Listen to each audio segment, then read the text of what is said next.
पश्चिम बंगाल की सीएम ममता बनर्जी की कल 2 अहम बैठकें होंगी और ममता बनर्जी कल मुंबई में उद्धव ठाकरे के साथ शाम 4 बजे अहम बैठक करेंगी और कल ही शाम 5 बजे शरद पवार के साथ भी ममता बनर्जी की बैठक होगी। तो ममता बनर्जी किस तरीके से यहां तमाम जो अलायंस की पार्टियां हैं उनके साथ बैठक करती हुई नजर आ रही हैं, ये भी आपको बताएंगे।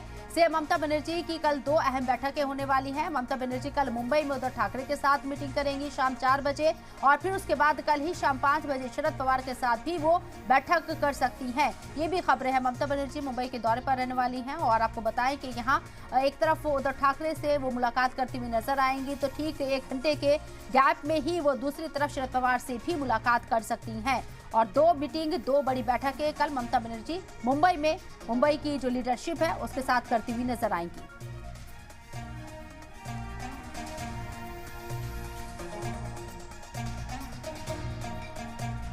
तो ममता बनर्जी की कल 2 अहम बैठकें होने वाली है। पहली बैठक शाम 4 बजे उद्धव ठाकरे के साथ होगी और दूसरी बैठक शाम 5 बजे शरद पवार के साथ होगी।